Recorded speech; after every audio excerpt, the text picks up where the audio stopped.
Jerry, Anan, laissez-moi aujourd'hui vous parler de médecine dans la technologie. Allez-y. Okay. Bonjour à tous et à toutes, bienvenue dans cette chronique SciTech. Je suis Serge Kofi. Cette semaine, je vous emmène dans le monde de la médecine pour vous parler d'une application, Elfie.io. C'est une application qui est capable de prendre en charge une partie des analyses d'urine normalement effectuées en laboratoire et vous offre ainsi la possibilité de réaliser certains tests urinaires à domicile. Une solution innovante car chaque patient peut, à partir d'une photo prise depuis son smartphone et d'une application mobile qui utilise l'intelligence artificielle, effectuer une analyse d'urine précise de qualité clinique à domicile en seulement quelques minutes.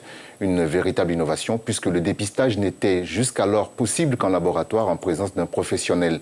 Cette application devrait aussi permettre de désengorger les hôpitaux. Chaque année, des millions de tests sont effectués par des patients à risque d'insuffisance rénale, des femmes enceintes et des personnes qui pensent avoir des infections urinaires. Ces tests sont très coûteux car ils mobilisent beaucoup de ressources humaines qui pourraient être investies ailleurs tout en permettant aux particuliers de passer moins de temps dans les transports et les hôpitaux et d'éviter le stress de l'attente des résultats. Mais comment est-ce que ça marche exactement, Serge ? Anan, aujourd'hui, le kit médical de Elfie.io est certifié et répond donc aux exigences internationales de qualité et sécurité des dispositifs médicaux. La solution a été pensée de manière à ce que son utilisation soit simple et intuitive pour le patient.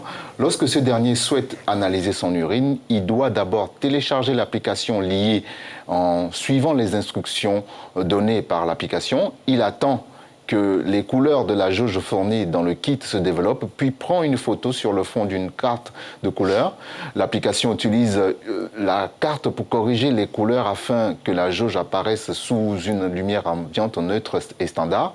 Le résultat est ensuite analysé à la lumière des antécédents médicaux du patient.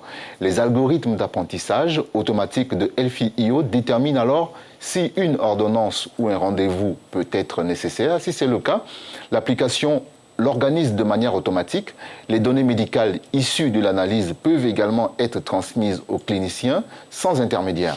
Pour réaliser son propre diagnostic à la maison, le patient doit tout de même se doter d'une jauge pour les tests d'urine fournis par Elfie, qui permet d'identifier 10 indicateurs de maladies, d'infections, de complications liées à la grossesse. Ensuite, la caméra s'occupe du reste. Après avoir coloré la jauge lors du test d'urine, le patient la place dans une carte comprenant toutes les couleurs, signes de problème et la prend en photo. L'application va alors utiliser l'apprentissage machine pour étudier la couleur de votre test en tenant compte de votre type de caméra, de l'éclairage et d'autres variables. Et cela lui permet de fournir une analyse instantanée des résultats. La précision de cette dernière est égale à celle fournie par un laboratoire professionnel selon la Food and Drug Administration des États-Unis, une institution qui contrôle la diffusion des médicaments aux États-Unis, a reconnu Elfie.io en tant qu'appareil de diagnostic classé clinique de classe 2, une première pour un système fonctionnant avec un smartphone. Actuellement, dans le monde, environ 600 millions de personnes souffriraient d'insuffisance rénale, la plupart sans le savoir. Si la technologie de Elfie.io est démocratisée, on pourrait éviter les décès. Elfie.io est loin d'être la première application à proposer des soins de qualité avec un smartphone. En octobre 2018, des chercheurs avaient par exemple présenté leurs travaux permettant de diagnostiquer la maladie de Parkinson depuis un téléphone portable. Et nous en avons parlé dans une chronique comme celle-ci. Voilà, c'est la fin de cette chronique que j'ai eu le plaisir encore une fois de vous présenter. Je vous dis merci de l'avoir suivi. Je suis Serge Kofi.